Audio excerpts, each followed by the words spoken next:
가을이 어느덧 저희 가운데 도착을 했습니다. 돌아보면 계절이 바뀌고 있는 것을 우리 눈길이 닿는 모든 곳에서 확인할 수가 있습니다. 이 계절마다 우리가 생각하게 되는 화두는 감사입니다. 하나의 결실을, 하나의 생각의 결실, 마음의 결실, 믿음의 결실을, 사랑의 결실을 다시 한번 정리하게 되는 이런 계절입니다. 오늘 본문 말씀 속에서 저희들은 특별한 한 사건을 경험하게 됩니다. 10명의 나병 환자들이 멀리 서서 외쳤습니다. 주여, 우리를 불쌍히 여기소서. 역사 기록에 가장 오래전 기록에 나타나는 질병이 나병입니다. 그 당시에는 또 그 당시뿐이 아니라 오랫동안 인간 세상에서 인간들에게 고통을 가져다 주었던 질병입니다. 한센시 병이라고 하는 새로운 이름이 사용되고 있습니다만은 이 병은 전염병입니다. 오랜 기간 완치가 되지 않는, 걸리면 몸이 썩어 나가면서 죽게 되는, 그래서 이름이 천형이라, 하늘이 내린 저주라 이렇게 불리워졌던 병입니다. 이 병을 앓고 있었던 10명이 주님께 나왔습니다. 예수 그리스도의 소식을 들었습니다. 그가 불쌍한 사람, 병든 사람을 고치시는 분이시라 말씀을 듣고 혹시라도 치료를 받을 수 있지 않을까, 완쾌할 수 있지 않을까 소망을 가지고 주님께 나왔습니다마는 그들은 가까이 나올 수가 없었습니다. 격리 생활을 해야 했던 그들은 멀리 서서 소리를 높여서 주님께 부르짖습니다. 우리를 불쌍히 여겨 주시옵소서. 안타까운 마음이지만 주님께 가까이 나올 수 없었던 그들의 안타까운 그 찢어진 마음, 상처난 마음을 우리는 충분히 느낄 수가 있습니다. 그들의 마음뿐이 아니라 그 장면을 보고 듣는 우리도 마음의 안타까움을 느낍니다. 여기에 등장하는 이 우리를 긍휼히 여겨 주시옵소서, 불쌍히 여겨 주시옵소서, 이것은 모든 인간이 가지는, 하나님 앞에서 모든 인간이 고백할 수밖에 없는 그러한 부르짖음입니다. 시편 121편이 이렇게 시작이 됩니다. 내가 산을 향하여 눈을 들리라. 나의 도움이 어디서 올꼬. 인간은 평생 그 누구인가로부터 도움을 받아야 살아갈 수 있는 존재입니다. 인간은 평생 그 누구로부터 도움을 받지 않으면 온전히 설 수가 없는 그러한 존재입니다. 그런 삶을 살아가는 모든 인간들이 기본적으로 하나님 앞에 서게 될 때 부르짖을 수밖에 없는 그 고백이 주여 우리를 불쌍히 여겨 주시옵소서라고 하는 고백입니다. 기독교 역사가 2000년이 넘었습니다. 이 긴 역사 속에서 교회가 모일 때마다 하나님 앞에 예배하면서 그 예배를 시작했던 찬송이 있습니다. 끼리에 엘레이조. 그 말씀은 주여 우리를 긍휼히 여기소서, 우리를 불쌍히 여겨 주시옵소서라고 하는 고백입니다. 하나님의 은혜가 아니고서는, 하나님의 용서하심이 아니고는, 자비와 사랑이 아니고는 우리 인간은 우리 자신을 스스로 구원할 수 없는 존재입니다. 그게 모든 예배의 시작이고 모든 신앙 고백의 기초였습니다. 그런데 이 고백 속에 인간 최대의 모순이 담겨져 있습니다.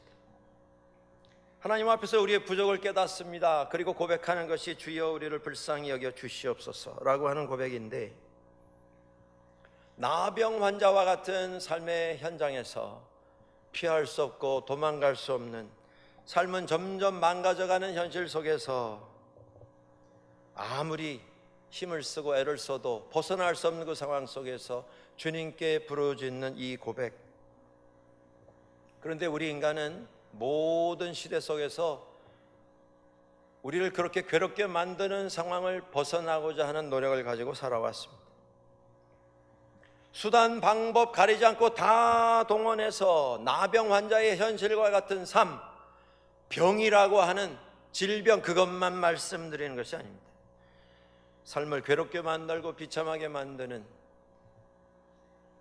너무 괴로워서 견딜 수 없는 그 상황을 피해갈 수만 있으면 우리는 무슨 수단, 방법 가리지 않고 사용해서라도 그것을 피해 가려고 합니다.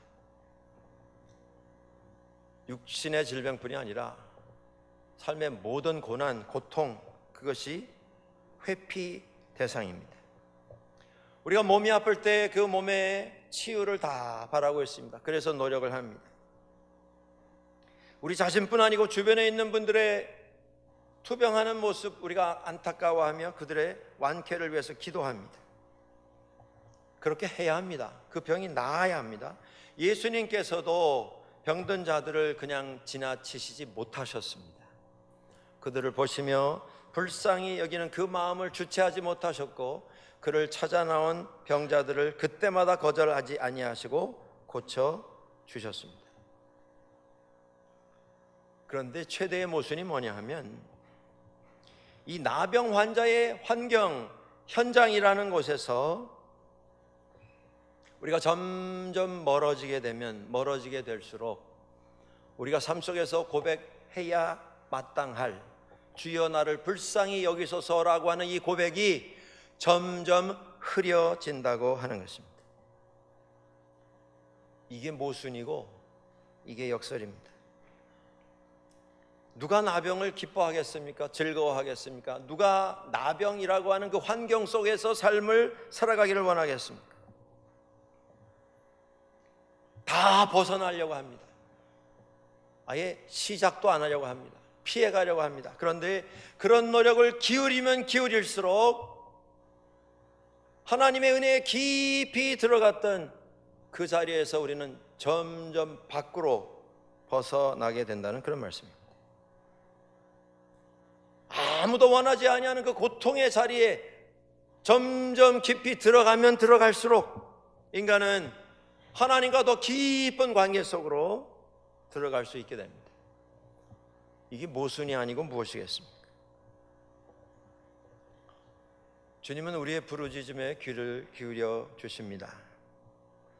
예수님이 그렇게 하셨습니다. 그런데 현대를 살아가는 우리 현대인들은 그 부르짖음을 하나님 앞에서 내놓지 않으려고 합니다. 나름대로 다 방법, 해결책을 가지고 있다라고 확신하기 때문입니다. 살아오면서 나는 내가 살아갈 준비를 이미 다 마쳤다, 그렇게 자신하는 분들이 많이 있습니다.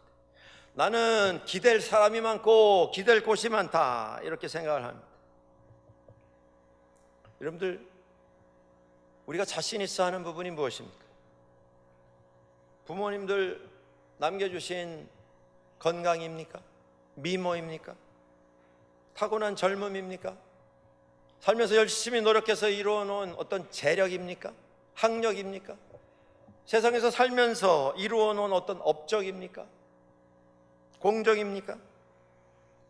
사람은 나름대로 다 기댈 것을 가지고 있습니다. 그리고 그것에 기대서 우리는 안전하다 생각을 합니다. 여기에 착각이 있습니다. 이 세상에 물론 열심히 살아야 할 것입니다. 우리의 삶을 좀 편하게 만들어주는 것, 가능하다면 사용하면서 도움도 받아야 할 것입니다. 그런데 우리가 생각하는 이것만 있으면 내 삶이 안전하다라고 생각하는 그것 가운데 완전한 것이 하나도 없습니다. 영원한 것이 하나도 없습니다. 솔로몬은 그가 적은 전도서 1장 2절에서 전도서를 이렇게 시작을 하고 있습니다. 내가 세상을 바라보니 헛되고 헛되며 헛되고 헛되니 모든 것이 다 헛되도다. 다 살아봤고 소유해봤고 누려봤는데 그것이 삶을 책임져 줄 수 없는 것임을 나는 깨닫는다. 이 세상에 본인이 이것만 있으면 거기 기대서 안전한 삶을 누릴 수 있다라고 생각하는 그것에 목숨 거는 일이 없도록 하라, 그렇게 권면하고 있습니다. 10명이 부르짖었습니다. 주여 우리를 불쌍히 여기소서. 주님께서 응답하셨습니다. 너희가 이제 가서 제사장에게 너희의 몸을 보여주어라. 그 당시에는 제사장이 나병의 완치 여부를 확인하고 결정하도록 되어 있었습니다. 제사장의 확인이 없이 나병 앓았던 사람이 함부로 돌아다니다가는 돌에 맞아 죽을 수 있는 이런 어려움을 당하게 되어 있었기 때문입니다. 주님께서 그렇게 말씀하셨을 때에 주여 우리를 불쌍히 여기소서 외쳤던 10명이 순종하였습니다. 10명이 부르짖었고 10명이 순종하였습니다. 여러분 오늘 본문을 같이 보셨습니다마는 이 사람들은 즉시 순종했습니다. 머뭇거리지 않았습니다. 망설이지 않았습니다. 주님께서 제사장에게 가서 몸을 보여줘라 하시는 그 말씀 듣고 질문을 던지지 않았습니다. 평가하지 않았습니다. 확인하려고 왜 그곳에 먼저 가야 합니까? 가서 무슨 말을 해야 합니까? 이걸 해야 합니까? 말아야 합니까? 변론하지 않았습니다. 즉시 순종했습니다.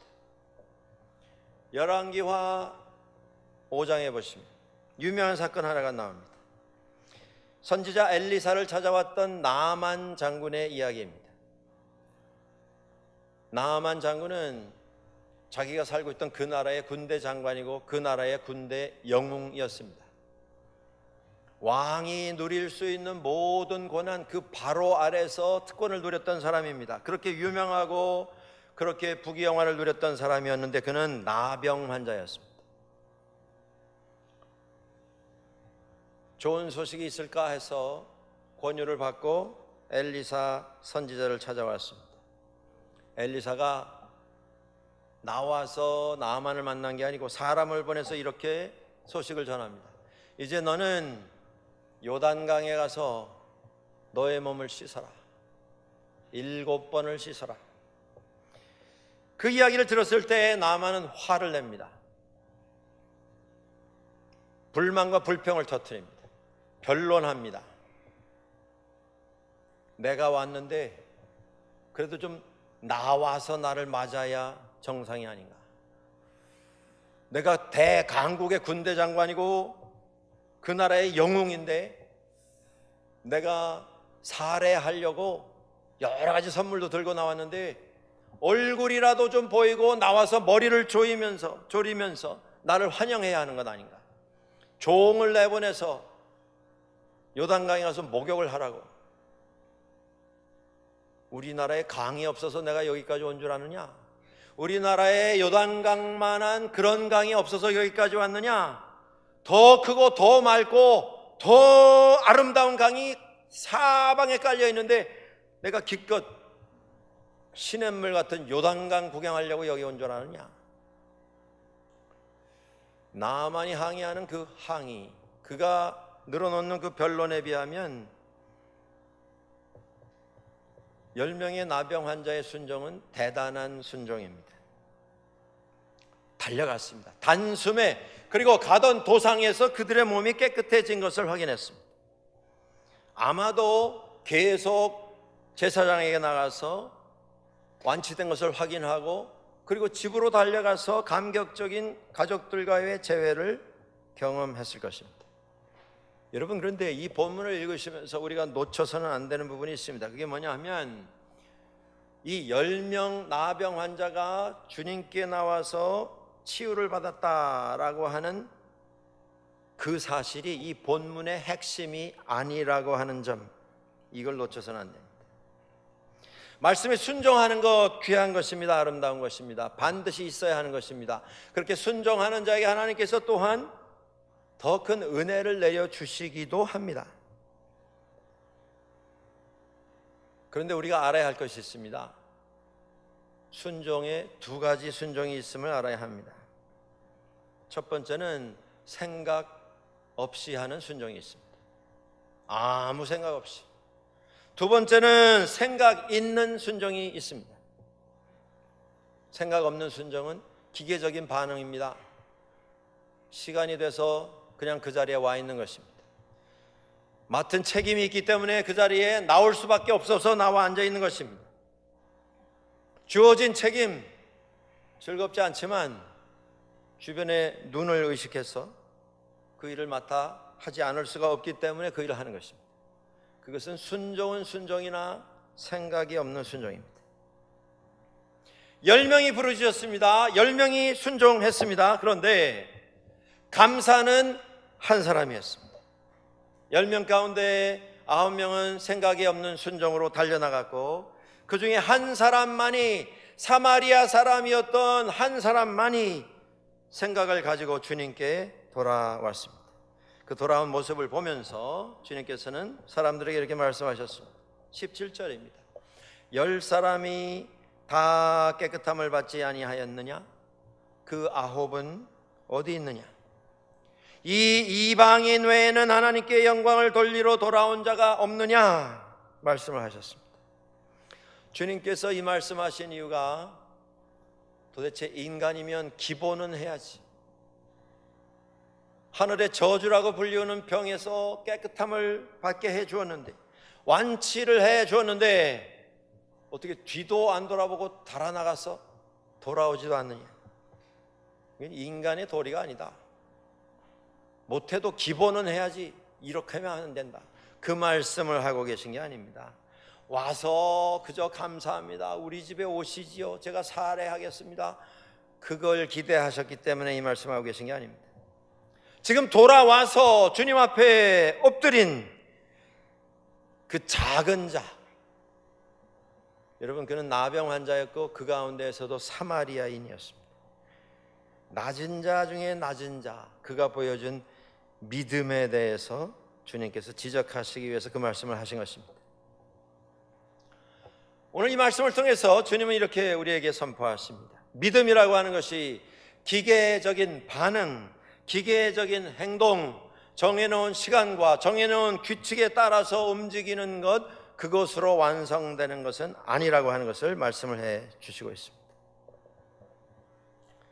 이 사람이 와서 무슨 일을 했습니까? 오늘 본문에 이런 말씀이 나옵니다. 그 중에 한 사람이 자기가 낳은 것을 보고 큰 소리로 하나님께 영광을 돌리며 돌아와 예수의 발 아래 엎드려서 감사하니 그는 사마리아 사람이라. 생각하는 사람, 생각하는 순종의 결과가 무엇이었습니까? 감사하는 일이었습니다. 우리 사람들이 세상에 많이 삽니다마는 감사의 마음이 찾기가 쉽지가 않습니다.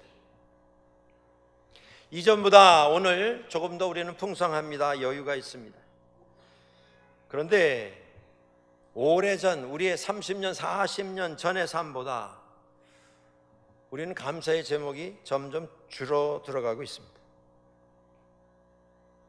감사를 하기는 합니다.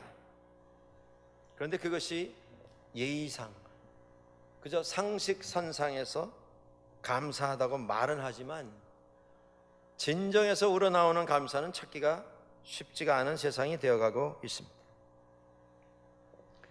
우리가 감사를 하되 그 정도 차원에서 감사를 하게 되면 그것은 일종의 규범, 하나의 규칙, 우리가 정해놓은 어떤 법칙에 의해서 행하는 감사가 되어버리고 말 것입니다. 우리의 삶 한번 돌아보시기 바랍니다. 올해 벌써 9달이 지나가고 있습니다. 4분의 3이 지나가고 있는데 한번 돌아보시기 바랍니다. 그 삶 속에 감사가 얼마나 넘쳤습니까? 그 삶 속에 행복이 얼마나 넘쳤습니까? 기쁨이 넘쳤습니까? 만족이 넘쳤습니까? 그런 순간도 없지 않았을 것입니다. 그런데 기본, 우리가 평균적으로 보면 우리의 시간 가운데 기쁘고 감사하고 행복했던 순간보다는 그렇지 않은 순간이 시간적으로는 더 많았습니다. 그게 우리가 살고 있는 현실입니다. 내가 신앙생활 특별히 잘못해서 그런 결과가 생긴 것이 아니고 세상이 점점 그런 세상이 되어가고 있습니다. 현대인일수록 불만이 많습니다. 불평이 많습니다. 그렇기 때문에 감사가 줄어들 수밖에 없습니다. 이전보다 훨씬 풍요한 삶을 사는데 불만은 더 많아집니다. 왜 그렇습니까? 무엇이 문제입니까? 원하는 걸 가지지 못해서입니까? 아닙니다. 우리가 행복을, 우리가 감사를 조건을 달아놓고 그 조건이 채워질 때 생겨나는 결과로 생각하고 그 조건을 얻으려고 쫓아다니기 때문에 감사가 찾기가 힘들어지고 있습니다. 어릴 때부터 이 세상은 모든 어린이들에게 그것을 가르칩니다. 내가 행복하려면, 내가 감사가 넘치는 삶을 살려면 이게 필요하다, 저게 필요하다, 그걸 가져라. 나이가 이때가 될 때까지 그걸 가지지 못하면 삶이 어려워질 것이다. 그래서 그거 채우는 일이 인생이 되어가고 있습니다. 그거 붙잡는 일이 인생의 유일한 목적이 되어가고 있습니다. 그래서 어떤 분들은 그것을 정한 시간 안에 이루기도 합니다. 그래서 소유하기도 합니다. 그런데 그렇게 소유해서 다 이루어놓은 분들의 삶이 정말 그 약속이 보여줬던 대로 행복이 가득 넘치는 삶을 누리고 있는가? 그렇지 않은 것이 현실입니다. 여러분 삶 속에 열심히 살아서 어제의 삶보다는 오늘의 삶이 조금 더 여러 가지 면에서 풍성한 삶이 되도록 하는 것, 그게 왜 나쁜 것이겠습니까? 우리가 그렇게 노력하고 삶의 열매를 만들어 가야 옳은 일이 아니겠습니까? 무엇이 문제인 것입니까? 문제는 내가 추구하고 내가 가지려고 하는 그것이 삶의 유일한 목적이고 행복의 열쇠인 양 착각하고 그것에 목숨을 거는 것, 그 삶의 모습이 문제입니다. 삶의 철학이 문제입니다. 그것만 있으면 구원을 얻을 것처럼 그것만 매달리고 그것에 목숨을 걸고 살아가는 그런 일이 우리 가운데 너무 비일비재합니다. 여러분들이 사용하는 여러 가지 현대적 장비가 있지 않습니까? 교회 오실 때 차를 타고 오시고 집에 가시면 사용하는 여러 가지 도구가 있지 않겠습니까? 아마 이 예배실에 들어와 계신 분들 가운데 다 휴대용 전화기 한 대씩은 다 들고 오셨을 것입니다. 가끔 그런 생각을 해봅니다. 이 휴대용 전화 없을 때 우리가 어떻게 살았었을까? 그런데 우리가 착각에서 벗어나야 할 것은 그 모든 우리 삶을 편리하게 만들어주는, 우리 삶을 더 윤택하게 만들어주는 그 많은 것이 우리에게 도움이 되는 것은 틀림이 없지만 그것이 없다고 할 때 우리가 그것이 없으므로 불편할 수는 있으나 불행하지는 않다고 하는 것, 이걸 깨닫는 것이 중요하지 않겠습니까? 물질이 조금 없다고 우리가 불행해집니까? 불행해져야 하겠습니까? 조금 불편한 일은 없지 않을 것입니다. 그런데 마치 그것 없으면 죽을 것처럼 생각하고 그것에 목숨을 거는 그런 인생이 너무나 많습니다. 이 차이를 구분해야 한다라는 말씀입니다. 조건이 다 갖추어지면 행복이 찾아오는가? 오늘 말씀에서 우리가 나병의 치유를 받은 사람을 봅니다. 혹시 그런 생각을 해보신 적이 있는지요? 나에게 나병과 같은, 나의 이 나병과 같은 문제, 그것이 해결이 되고 이 문제가 치유가 된다면, 그 10명의 그분들처럼 나도 완전히 해결이 된다면 나도 감사할 수 있지 않겠는가? 여러분, 감사의 조건이 나병 치유이면, 그것이 조건이면 결과는 마찬가지입니다. 잠깐 기쁠 것입니다. 몇 년 그 감격을 누릴 것입니다. 가슴에 넘쳐나는 기쁨, 그것으로 몇 년을 살 수 있을 것입니다. 그러나 이 모든 것이 잠잠해질 때 우리는 또 다른 조건을 움켜쥐기 위해서 달리는 경기장에 나가서 뛰고 있는 모습으로 발견될 것입니다. 어떤 조건도 감사를 가져다 주지 못하기 때문입니다. 단 한 사람, 10명에 1명, 그 사람이 돌아와서 감사를 했습니다. 세상은 일반적으로 더 많은 것을 가지면 행복하고 더 많은 것을 가지면 성공이고 그러면 감사가 넘치는 삶을 살 수 있다. 근데 그 결과가 뭡니까? 조건은 시간이 갈수록 점점 더 많아집니다. 우리가 가지지 못한 새로운 것이 계속 늘어나기 때문입니다. 그래서 나온 또 다른 도전적인 가르침이 있습니다. 그것은 정반대편에서 시작하는 것입니다. 소유가 기쁨이 아니고 무소유가 기쁨이다. 무소유의 생각을 가지고 무소유의 철학을 가지고 사는 삶에 진짜 행복이 찾아옵니다. 감사는 무소유에 달려있다. 한쪽은 더 많이 가지는 게 행복이라 생각하고 다른 쪽은 아무것도 가지지 않는 그 자리에까지 내려가면 행복이 보장된다 가르칩니다. 그래서 노력하는 분들이 많고 그 교훈에 도전을 받고 뭔가 깨달음을 가져보려고 하는 분들도 많이 있습니다. 제가 섬기던 교회의 성탄 시즌에 있었던 일입니다. 교회마다 교회 학교에서 선물을 준비해서 아이들에게 성탄 때 하나씩 나눠주지 않습니까?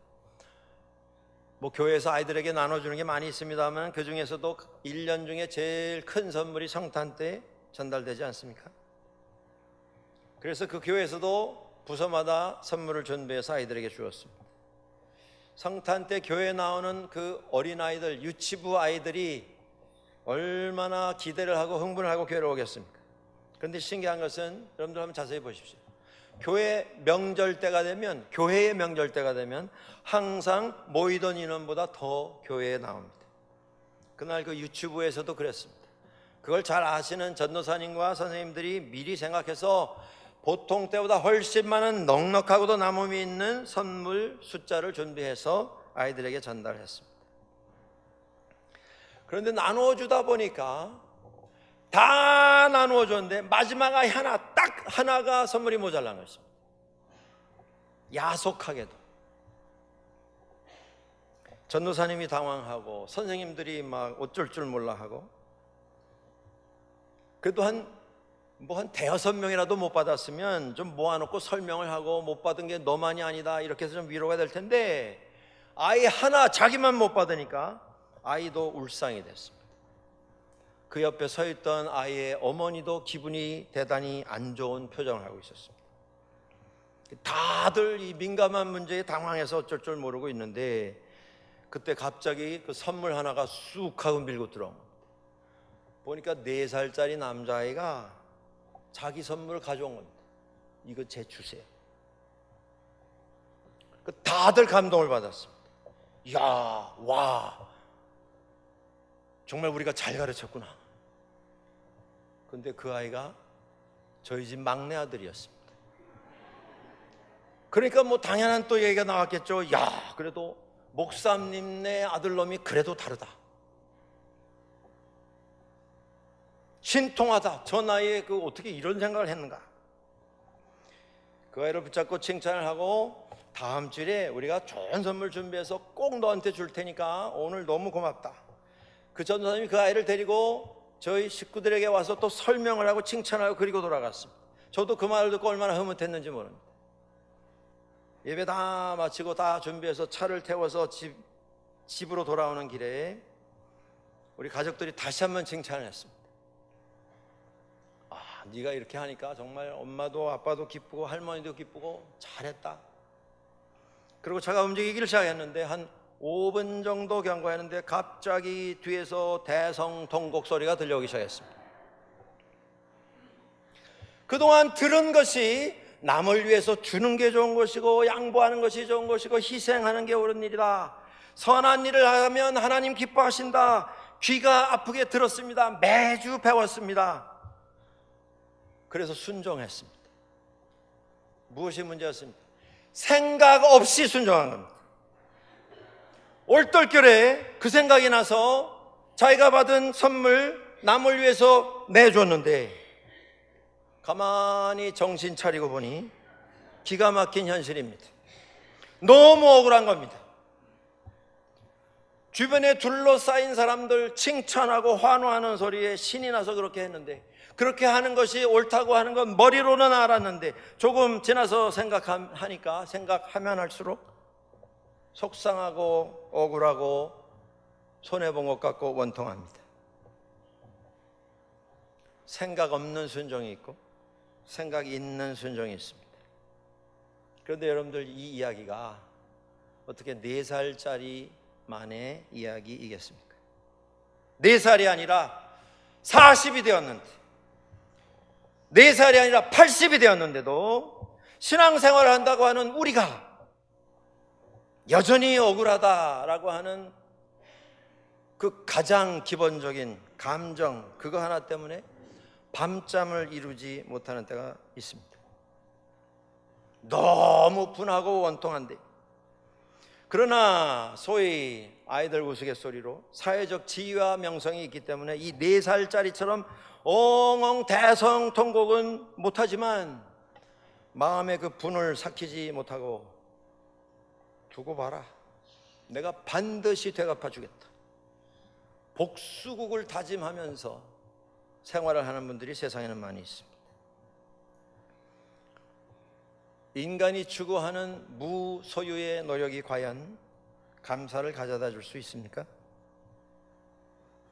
우리가 신앙생활 하면서 내가 생각해서 나의 기준에서 양보하고 희생하고 손해를 봤다 생각을 하면 우리는 반드시 그 누군가에 의해서 그것을 보상받기를 원합니다. 인정받기를 원합니다. 내가 준 것 혹은 그 이상의 것으로 채워지기를 원하고 있습니다. 그렇습니다. 조건을 채우는 것으로 감사가 만들어지지는 않습니다. 내 것 다 내려놓는 훈련과 노력과 내가 인간으로서 투자하는 희생, 그것만 가지고는 감사가 만들어지지 않습니다. 오늘 사마리아 사람에게서 우리가 배우는 것이 있습니다. 그가 주님께 나왔습니다. 그리고 주님의 발 앞에 엎드렸습니다. 이것이 예배입니다. 하나님 앞에 엎드리는 것입니다. 하나님 앞에 예를 갖추어 엎드리며 고백하는 것입니다. 오직 주만이 나의 반석이시고 나의 구원이시고 나의 산성이시오니 내가 요동치 않겠습니다. 하나님 앞에 엎드리는 이 거룩한 경험, 나의 생명이 어디로부터 왔으며 오늘의 내가 누구의 은혜로 있게 된 것인지, 내가 어떻게 여기까지 살아올 수 있었는지를 고백하고 깨달으며 하나님 앞에 엎드리는 그 엎드림, 그 자리에 감사가 있었습니다. 사랑하는 여러분들, 우리 인간은 오늘도 더 많은 것을 가지기 위해서 뛰어다니고 있습니다. 19세기의 철학자로 잘 알려진 니체가 이런 말을 합니다. 신은 죽었다. 실존주의 철학의 결론과 같은 말을 그가 던졌습니다. 신이 돌아가신 게 아니라 사람이 신을 죽였습니다. 하나님이 계셔야 할 그 자리에 다른 걸 올려놓고 그걸 바라보며 그 자리에 내 자신을 올려놓고 내 학식과 내 경력과 나의 능력을 거기다 올려놨습니다. 믿는 사람들 가운데 어떤 사람들은 교회라고 하는 제도를, 조직을 올려놓고 그것을 하나님처럼 바라보면서 그 안에서 자기가 누리고 있는 특권을 사용해서 대접받는 그런 삶을 추구를 해 갔습니다. 그 결과 무엇이 생겼습니까? 형식적 경건, 껍데기만 있는 율법적 경건이 탄생했습니다. 그곳에 감사는 없습니다. 주님께서 이 사마리아인 나병 환자에게 뭐라 말씀하셨습니까? 내 믿음이 너를 구하였다. 사랑하는 여러분들, 오늘도 우리가 무슨 조건 다 됐는데 많이도 아니고 10개 중에 요거 하나 남았는데 요것만 채워지면 내가 감사하리라. 그런 삶을 오늘도 우리가 진행하고 있지는 않습니까? 내가 노력하고 내가 수고하고 내가 희생해서 그래도 나만큼 생각하고 나만치 깊이 고민하면서 삶을 사는 사람이 없는데 조금만 더 하면 나는 아무것도 없어도 행복한 그 자리에 이를 수 있다. 계속 그 시간이 도래하기를 바라면서 걸어가고 있지는 않습니까? 어디에 감사가 있는 것입니까? 하나님만이 나의 생명이시고 반석이시고 구원이시고 산성이십니다.